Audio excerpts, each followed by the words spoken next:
En este circuito, los dos paneles solares están conectados en paralelo.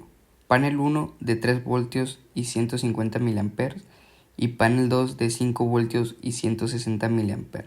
La energía generada por los paneles alimenta un motor de corriente directa regulada por un potenciómetro de 10 kΩ y una resistencia fija de 10 ohms. Al estar en paralelo, el voltaje del circuito estará limitado por el panel de menor voltaje, pero la corriente disponible aumenta debido a la suma de corrientes individuales de ambos paneles, lo cual favorece el desempeño del motor. Y la resistencia y el potenciómetro van a controlar el flujo de corriente regulando la velocidad del motor.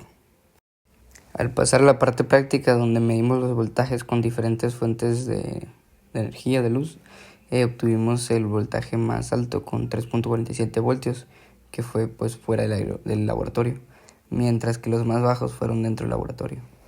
Después, al elegir la fuente de luz como la luz solar que está fuera del laboratorio, medimos el voltaje que entrega el circuito sin conectar el motor, el cual nos dio 3.53 voltios, siendo este el voltaje máximo que pueden entregar los paneles en paralelo, además de que no hay una carga significativa conectada al circuito.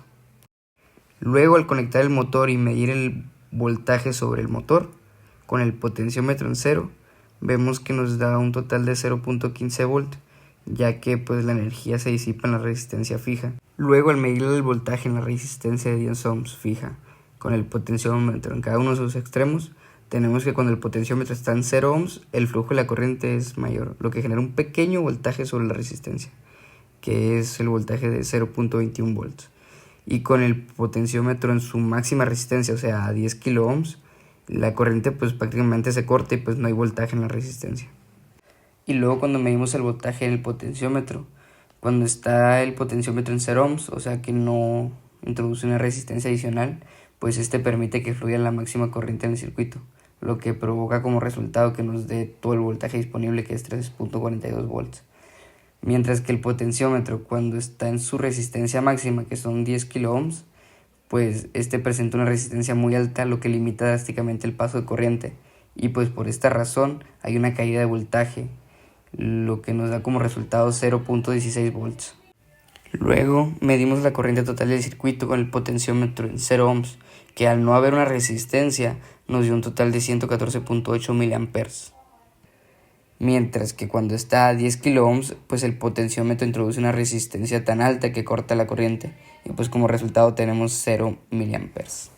Luego, al medir la resistencia en el potenciómetro cuando el motor comienza a girar, nos da un resultado de 1.535 kΩ, lo cual permite que fluya suficiente corriente para vencer la inercia del motor. Mientras que la resistencia del potenciómetro cuando el motor gira a su máxima velocidad dio un resultado de 1.093, lo cual nos muestra cómo el motor requiere más corriente, lo que implica una menor resistencia en el potenciómetro. Este caso 6 muestra cómo la conexión en paralelo de los paneles solares estabiliza el voltaje mientras aumenta la corriente disponible, demostrando así que la configuración en paralelo de los paneles ofrece ventajas significativas al aumentar la corriente disponible en el circuito, lo que resultó en un desempeño más consistente del motor.